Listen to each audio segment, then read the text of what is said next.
Welcome to the Global Investor Podcast, a show that focuses on helping foreign investors enter the lucrative U.S. real estate market. Host Charles Carillo combines decades of real estate investing experience with a professional background in international banking to interview experts in all areas of U.S. real estate investing. Now, here's your host, Charles Carillo. Do you have money sitting in the stock market and you're worried about it? Or worse, you have money sitting at the bank, not keeping up with inflation? My name is Charles Carillo, founder and managing partner of Harborside Partners.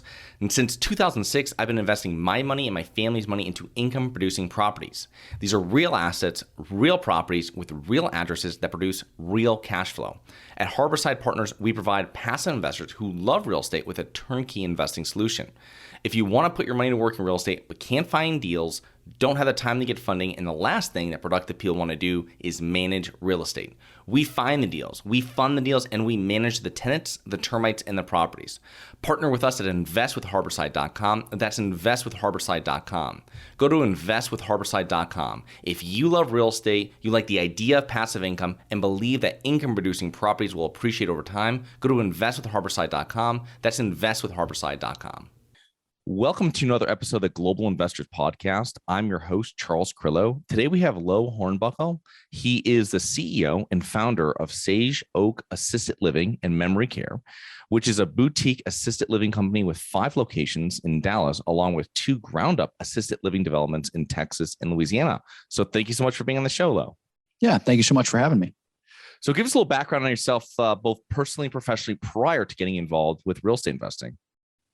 Yeah, I'm from Louisiana, dog lover. I like to play a little poker from time to time, and some other hobbies. I shoot long range, so like 1,000, 1,500 yards is kind of something I do for fun. And single with no kids, so that's nice because the company's my baby, so I get a chance to kind of spend some time there. Professionally, before getting into the assisted living business, I had a very natural transition. I ran a car dealership, so it's very natural to run a car dealership and then take care of people with dementia. It's just there's no steps in between. It's just a very, very typical journey, right? So I ran a car dealership for about 12 years and really learned a lot about relationship sales because I was mostly on the finance side of things, and so. My primary job was, going to lenders and trying to convince them why certain paper should be bought, maybe even though it didn't fit in their sort of normal buying criteria, get favors done, build those relationships. And so that, I learned a lot about relationship sales, because there's a part of cars that's transactional, right? You sell someone a car, and, you try to get them to come back in 3 or 4 years, but again, it's a transaction. But when you're talking to the same lender every day, over and over and over again, it's much more of a relationship. And so I think that really kind of set the stage because assisted living's like that, right? You get a client in and you sort of maintain that relationship. Getting investors for assisted living is a relationship management business. So yeah, that's kind of my professional background. My personal background is not that interesting because I don't have a bunch of pictures of kids to hold up and my wallet to show to you, but I got a good dog, so that's good. So how did you choose real estate as your investment vehicle, going from this financing background you had in car sales? Yeah, I mean, I've always been fascinated by real estate. I think there's a lot of elements of real estate that really spoke to me. So I started real estate investing in 2007. So I worked at the car dealership until the end of 2013. So for about 6 years, I was in real estate kind of as a side gig, kind of getting educated on real estate. At one time in Shreveport, Louisiana, I think we had about 75 or 100 doors. But, unfortunately, the Shreveport economy is not great. So, some of the reasons why real estate makes a lot of sense. I was just guilty of, I was busy, professional, and I was investing where I could control the deal.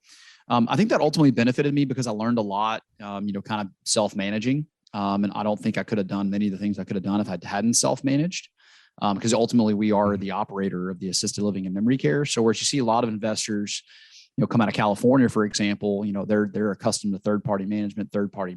And a lot of times when you're in a small town or when you're in a market where there's not a ton of talent, you manage things yourself. And so there's obviously some benefits that come from that. There's some headache, there's some pain or whatever. But, on the other side of that is, you know how to manage property, you're comfortable touring tenants, you're comfortable dealing with tenant disputes, you're comfortable, in my case, resolving family concerns or, making certain that you're meeting expectations, things like that. Nice. Okay. So give us a little background on what your firm's current investment strategy is. What are you looking for and what areas and markets? Yeah. So we kind of have two companies. I mean, I know we talked about Sage Oak today. So essentially, Sage Oak is the brand and the operations company for the assisted living and memory care business, specifically that. We also have a company called GoodHorn Capital. I'm the horn of the GoodHorn, and my name is always second. I never have figured that out. All my companies, my name's second. I got to work on that. I might need a new manager, but regardless, so we've got GoodHorn Capital. That's our sort of private equity type of firm, and we raise money for all types of deals. We really focus heavily in the Texas market. We have a project in Louisiana, and maybe some subsequent projects in Louisiana, but they're very close to the border with Texas. So I'm from Louisiana, so we feel like we know that area very well. We really believe in focusing on need products. So we really try to focus on products that we think, people have to have. People have to have housing, obviously, the healthcare aspect of assisted living and memory care, strong believers in that. So, we mostly stick into the housing play. So we'll develop or flip subdivisions. We've done some paper lot asset deals. We've also, done some apartment development, some build to rent townhouse communities. So right now we're really focused on housing. Just that assisted living and memory care is a subset of housing, right? So it's taking care of a specific subset of a group. So Sage Oak's kind of our passion, change the world business. And then GoodHorn Capital supports Sage Oak in that mission, but it also will raise money for other projects that we think kind of fit our sort of recession resistant criteria, because at the end of the day, people always need places to, live and work and play. So assisted living is not something like a topic we've covered with much detail on the show. Are you able to explain the investment play with residential assisted living? I think with other, it's not as, I guess it's good because it's a niche that's not as sought after or as popular, I guess, is like multifamily or some other ones where it makes perfect sense because people can kind of see that. Most people probably don't have experience with assisted living yet in their life. So let us know kind of how that works and what the investment play is that you're looking for when reviewing an asset. Yeah, I think it's probably better to think about it instead of a real estate play. It'd be no different than if you bought an HVAC company, right? So if you bought an HVAC company, you have to have software, you have to manage people, you've got to train people, and oftentimes if you buy a HVAC company, you have a warehouse, maybe you have a distribution center or whatever the case may be. Same thing with plumbing. So really it's a service business that has a real estate component. There's been a lot of people over the years that have kind of, there's a lot of real estate investors, in my opinion, that are looking for that next thing. And so there's been a lot of people that have kind of spoken about assisted living to real estate investors. I think it's kind of backwards. If we're looking at a percentage, it's an 80, 90% service business and it's a 10 or 20% real estate business. It's much more HR heavy. So for example, in apartments, if you have 1,000 doors, you might have 30, 40 employees. If you have 1,000 beds in assisted living, you're probably going to have 500 to 750 employees. Wow. So a very different kind of experience. So I don't really think it's a real estate play. Yeah. There's certainly ways to make it a real estate play. The most common way to make it a real estate play is you partner with an operator. So there are plenty of operators out there that, lease their buildings. It's very common on a big institutional level. Companies like Welltower will go in, buy buildings, build them to the operator specifications, lease them to the operator on a triple net basis, and the operator, retains whatever's left over after expenses from collecting rents from clients. So it definitely can be a real estate play. That's not the way we do it. We own and operate. So we love the real estate tax advantages. We obviously want to control the real estate. We want to design the real estate to kind of beat our purposes. We don't do assisted living and memory care this in a traditional way. We have kind of a niche play that we like to do on it. And that's really kind of our signature.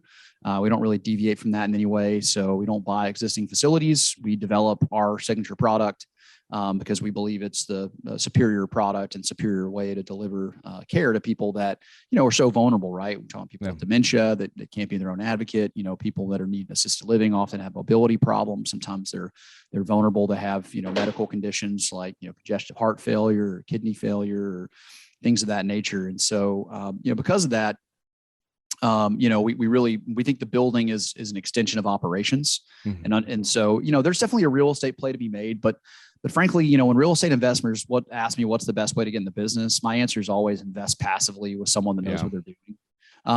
And it's just too operationally heavy, and I think what you realize is there's a lot of, there's obviously a lot of multifamily investors that are their own operators. There's quite a few. If the property manager has a problem or an issue, they have no idea how to fill a building, right? Policy, procedure, what to look for to hire a maintenance guy. for me, that's very scary. I never want to be investing in something that I don't think that I could personally or with my team go in and solve the problem. I don't want to be relying on a third party that's definitely not going to care as much about, what we're doing as we would.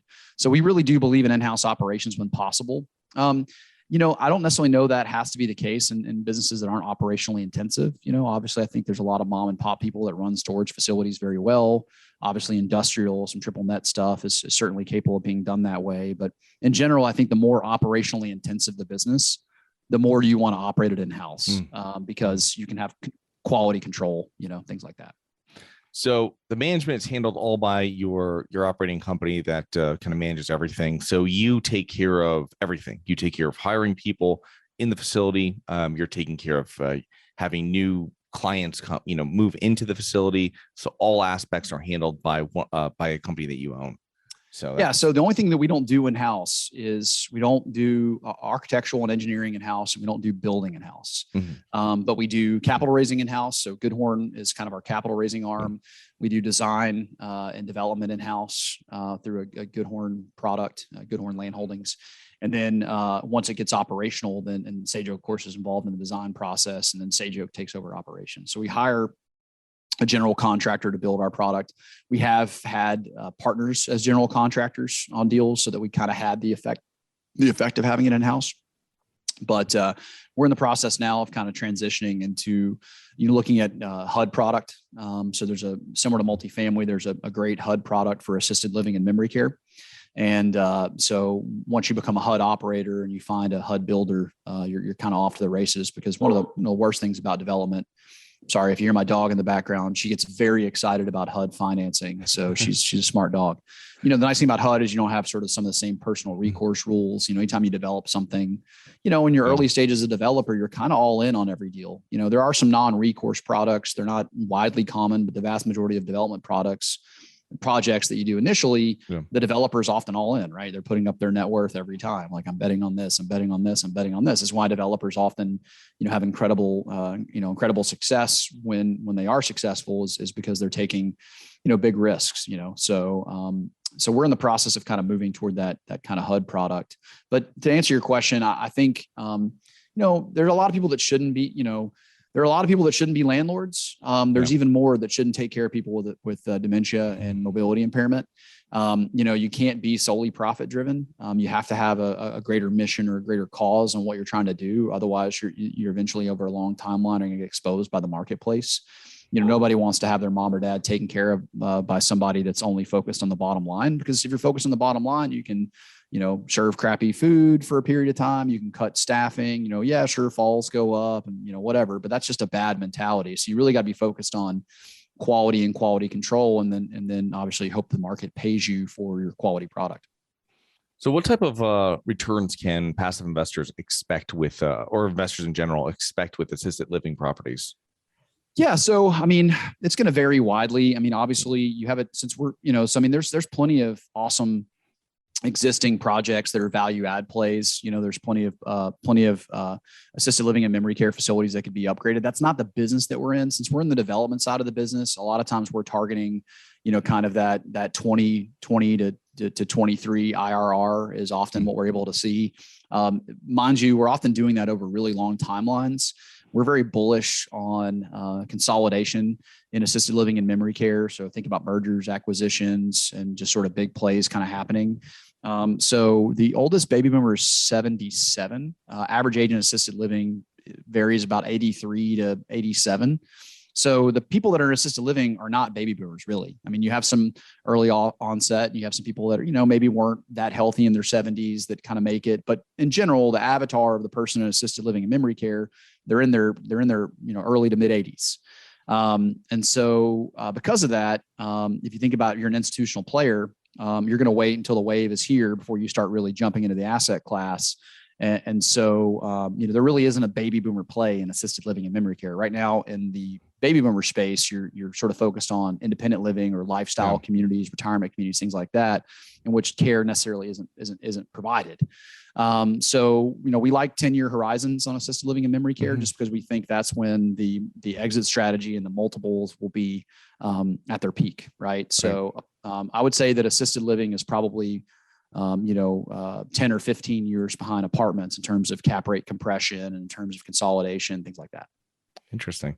So one question that I have that we heard a lot of during the beginning of the pandemic was how COVID affected properties and assisted living. So how has COVID affected your properties, and what has changed over the past 2 years in your business?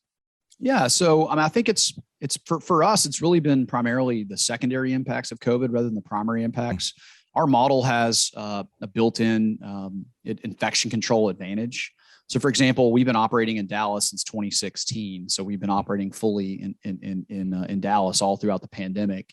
In Dallas, we've had one case of COVID brought in by a family to a resident. The resident did fine. We didn't have any internal transmission. So the whole pandemic in Dallas, we have one case of COVID, no resident deaths, no resident hospitalizations even. And then in our Lake Charles operation, which started in August, so obviously it kind of came out in the middle of the pandemic, we only had 2 cases of COVID, no evidence of in-house transmission. So our model really lends itself very well to infection control. There's very few operators that could boast those kind of numbers. We're very proud of that. But, when you have things like Texas, for example, had like a 4 or 5 month visitation ban, that's going to impact, right? It's a very uncompelling story of like, hey, if you let your mom move in with us, maybe you can see her end of life because you can't visit her otherwise, right? So that really was the visitation ban was very difficult, especially on dementia residents, because, they didn't really understand, some assisted living residents could kind of grasp why I'm kind of waving at my children through a window or on FaceTime, whereas dementia patients sort of struggle with that pretty mightily. And then beyond all that, so I guess it would kind of be like if you're in a restaurant business, it's not necessarily that COVID, obviously impacts the restaurant business and clearly impacts assisted living and memory care. But for us, it's really more the secondary impacts, right? The government response to, fears. So what we kind of see in Dallas is whenever the virus is raging, things kind of slow down, and then there's this pent up demand. So we've actually had some of our busiest weeks and months ever in COVID, and we've also had some of our slowest weeks and months in COVID. It's been very polarizing. So that's been kind of the experience that we've seen. I'm in another market that's maybe a little different politically, and it seems to not have any bearing with COVID. So in Dallas, it seems like, COVID cases sort of dictate people kind of pausing moving, right? Like we don't want movers coming in. We don't want this happening. And then, in other markets, it hasn't been a relation. So I think it's going to vary a lot, just because if you think about it, if it's really more for a lot of people, the secondary or tertiary impacts, is it a blue state? Is it a red state? Is it a blue city? Is it a red city? What types of measures are they taking? So I'm sure the experience in Florida is not the same as it is in California, as it is in New York, as it is in Texas. So that's really kind of been our experience. It's been devastating on the industry. I think the bigger impact on the industry has just been the impact that COVID has had as it related to staffing, right? Very labor intensive business. And so I think, if you were to ask, 100 CEOs, they're more worried about staffing or COVID, I think all 100 of them would tell you they're more worried about staffing. Yeah.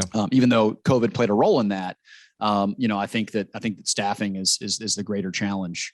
And you even started to see kind of the CDC kind of, about, I think it was about 2 months ago or so, they kind of changed the isolation guidelines from 10 days to 5 days.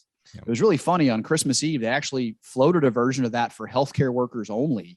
And they cited staffing concerns as being one of the reasons. So even the CDC kind of started to recognize, like, maybe it's more important for hospitals and long-term care facilities and other healthcare providers to have adequate staffing than just like bulletproof COVID measures, right? Because, there's some risk, right? So if there's a 98% chance that after 5 days that you can't transmit COVID, following that guideline, well, that's still a 2% chance and with a very vulnerable population. But I think they realized that staffing was probably more dangerous, because when you have short staffing, you have falls, you have mistakes, you have burnout, you have all the things that kind of come with that. So, obviously I think shortening those isolation times was important. Ultimately, the CDC came out with those guidelines for everyone, but initially they came out for healthcare workers. And I think there was maybe some pushback or blowback from folks that maybe didn't really understand that. So just a little inside information about kind of how it kind of happened and went down in real time. Interesting. So I see, for the business, I like it because it's recurring that you have, and I imagine there's not much turnover.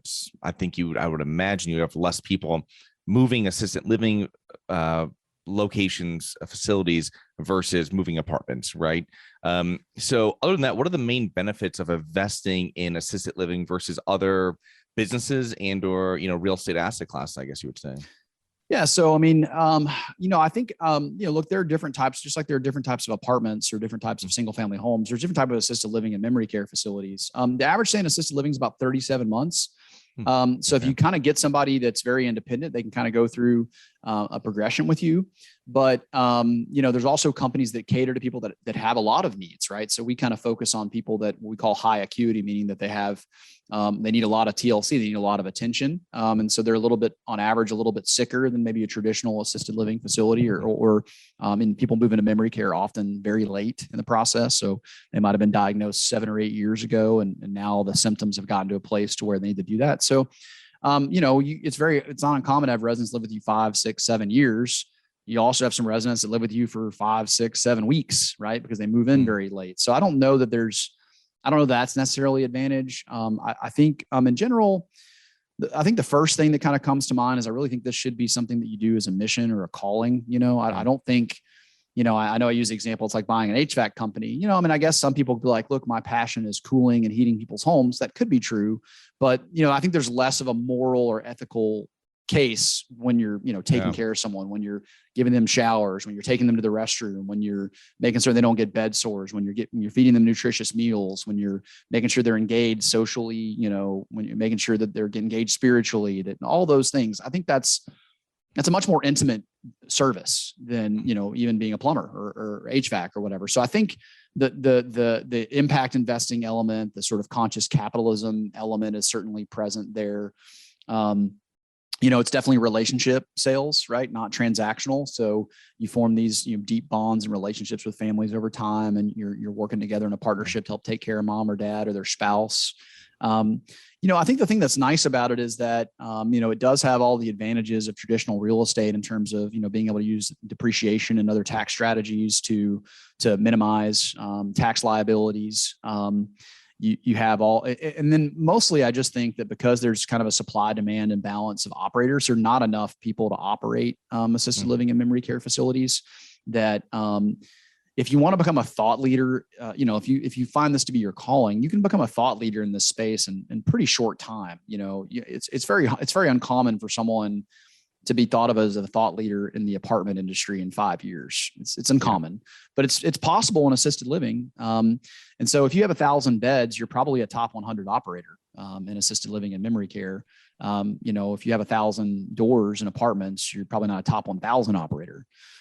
So, it's just very different in terms of the size and the scope of what the business is. So I think there's quite a few advantages, but the main thing is that I wanted to do something that I felt good about, and I wanted to help people. And, if I could figure out a way to earn a good living while taking care of people, I thought that would be, a really beautiful pairing of my belief in capitalism, but also the idea that, we shouldn't be selfish all the time. We have to think of other people from time to time.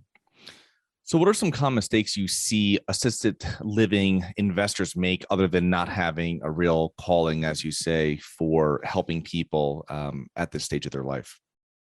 You mean like passive investors, or do you mean like people that want to be the operator? I would say either. I mean, whatever comes to mind, whatever you see that people... Yeah. So, assisted living investing, I'm a big believer of bet on the jockey, not the horse. So people chasing projects is the number one mistake. A great project with a mediocre operator is probably going to fail. A bad project with a great operator can often do very well. I'm in the process of exiting a deal right now that didn't go according to plan, but we're doubling investors' money. And I like to think that that's in large part because we, did what it took. This property opened right at the very beginning of COVID. It was challenging. That wasn't in the plan. Yeah. And so, when it's hard to get the state out to come license you, and you've got all these sort of labor issues, and the property really wasn't conceived very well in COVID. But we've been able to kind of battle through all that. And so I think a lot of, operators who weren't very good would probably fail in that spot. And so, that's kind of an example. So I think betting on the jockey is far more important than the horse. So focus on the operator, not the project is my first piece of advice. The second thing is that, I think the business is going to undergo a transition with COVID kind of being the accelerant. There's all kinds of trends that are happening in the industry. There's a lot of dinosaurs roaming the earth in assisted living and memory care. And COVID was maybe the first meteor impact that really impacted those people. There's a lot of people with troubling balance sheets in the industry, and that they don't really have a good philosophy on how to do things. And there's a lot of 70s, 80s, 90s build product that's incredibly obsolete in today's times. There's a lot of, models of care that are incredibly obsolete, bringing in people to care for them and then saying, hey, you caregiver, you take care of these 15 residents. That's a lot. It's a lot to try to take care of 15 people. I mean, anybody on the show that's ever had a couple of kids can tell you take care of 2 kids, pretty complicated. Now multiply that times 7.5 and make them weigh 150 pounds on average. And you can imagine how hard it would be to be a caregiver if you were assigned to take care of 15 people. You're not going to deliver a lot of care. You're just going to, try to keep people from, like a lot of times at night, you see these sort of dinosaur operators are like, look, we'll give you 20 residents. You take this whole hall and your goal is to not let anyone die. Well, that's not what people are paying for. They're paying for, they want, I want to be changed. I want to be checked on. I want to, have food brought to me. I want to have, I want to be engaged. And so, when you see that happen in the marketplace, this industry is very ripe for disruption. Maybe not from a technological perspective, but from a philosophical perspective. And so there's been a lot of small to mid-size operators that have found incredible success in this business and have gone head to head with the Goliaths in the industry. The big, just imagine if you opened a grocery store and you put a Walmart out of business, right? Imagine that. That seems crazy. It's the other way around. Well, in our business, because it's so service focused and so people based and so intimate, it's not uncommon for a scrappy startup to cause problems for a Brookdale or cause problems for one of the big top 5 senior housing providers. Very interesting. I had one question as well, just kind of circling back a little bit, was from the time, how do you find a location? Because you're not buying anything that's existing. Okay. So you're building it, or you're taking over something that wasn't assisted living and making it. How are you choosing the market? And then how are you choosing how to really, work on that business plan, or like really execute it and what to do with it? Yeah. So, I mean, some of the metrics are the same. So you obviously would love population growth. You'd love job growth. Not necessarily in the same reasons as you would the other things, because what happens a lot of times is, let's say you live somewhere and you relocate for a job, and then your mom or dad needs care. It's very likely you may have them move to, because someone's in assisted living, it doesn't necessarily matter. It can, but it doesn't necessarily matter if they're in the same neighborhood as they lived in, because they may not have a lot of visitors. So usually the primary caregiver, child or spouse, is within about 15 minutes of the facility. That's kind of a good rule of thumb. You can stretch that out if you have a unique product, but ultimately, so if someone moves for a job, sometimes mom or dad or the spouse follows and then moves into the assisted living facility. So job growth is an important thing to look at. You obviously want, older folks in general, obviously, and then you obviously want, folks that can afford certain services. So there's certain states where, $7,500 a month assisted living is no big deal. There's some places where that would be, top of the market. So that's kind of obviously a consideration. Right now, our strategy, we've kind of pivoted and just kind of realized that we're just sort of really fortunate to be based in DFW. DFW has so many secondary and tertiary markets that, we're going to focus on building out the DFW market and really establish what we kind of think of as kind of a city-based or regional powerhouse, try to get to 1,000 bed mark, in the DFW area. And then, ultimately, I think when you got 1,000 beds in Dallas, it makes a lot of sense for a private equity firm or someone to come in and say, look, we don't really understand your model. We want to acquire you, keep the leadership team in place, pay you well, and you can keep a legacy stake or something. So we think we'll probably be targeted for acquisition. So our strategy right now is secondary, tertiary markets where we think there's a supply demand imbalance. So we're not building in Dallas. We're building in, Denton. We're looking at opportunities in, outside of Fort Worth and, outside of, Frisco or Prosper, just McKinney, right? So these are places where, there's incredible population growth. A lot of these cities are have 500,000, 800,000 people, and they're 30 minutes away from Dallas. As an MSA, I think Dallas DFW is an MSA, is a third largest MSA or the fourth largest MSA in the country. It's big, right? But it just goes forever, right? So it's kind of not altogether dissimilar from LA. It's just a very spread out, interconnected system of highways. And so, but neighborhoods have kind of their niches and things like that. So people in McKinney don't necessarily, go to eat in Dallas, and people in Dallas don't necessarily go to the movies in Fort Worth, and, things like that. So essentially these are basically a very big MSA with very local, neighborhoods, communities, things like that. And so you kind of get down to the granular level, looking at zip codes and kind of seeing where there's kind of supply demand imbalance. And, we'll let all the people in New York, worry about building 20-story things in Dallas, and we'll just be building our signature product in those secondary, tertiary markets, 45 minutes from the urban core. Very, very interesting. So how can our listeners learn more about you and your businesses, Loe? Yeah, probably the best place to go. I mean, obviously, if somebody happens to be in the Dallas area or the Lake Charles area and they want to learn about some of their parents, they can go to thesageoak.com. So THESAGEOAK.com. And that's obviously that's going to be like a retail facing assisted living and memory care company. If they want to learn more about investing, then obviously that would go to the GoodHorn side of things. So they can go to GoodHorn Capital, GoodHorn Capital, CAPTITAL.com. So GoodHornCapital.com. And they can learn more about investing. And we've also set up a little free giveaway. We can give them a copy of a book called The Sage Oak Story. So they go to GoodHorn Capital, name and email address. We'll send them a digital copy of The Sage Oak Story, and they can learn a little bit more about kind of the founding of the company and kind of why we do what we do. Awesome. Well, thank you so much for coming on today. Looking forward to connecting with you in the near future, and have a great rest of your week. Yeah, thank you for having me. It was a fun show. Hi guys, it's Charles from the Global Investors Podcast. I hope you enjoyed the show. If you're interested in getting involved with real estate, but you don't know where to begin, set up a free 30-minute strategy call with me at schedulecharles.com. That's schedulecharles.com. Thank you. Thank you for listening to the Global Investor Podcast. If you like the show, be sure to subscribe on iTunes or Google Play to get new weekly episodes. For more resources and to receive our newsletter, please visit globalinvestorpodcast.com. And don't forget to join us next week for another episode. Nothing in this episode should be considered specific, personal, or professional advice. Any investment opportunities mentioned on this podcast are limited to accredited investors. Any investments will only be made with proper disclosure, subscription documentation, and are subject to all applicable laws. Please consult an appropriate tax, legal, real estate, financial, or business professional for individualized advice. Opinions of guests are their own. Information is not guaranteed. All investment strategies have the potential for profit or loss. The host is operating on behalf of Syndication Superstars, LLC exclusively.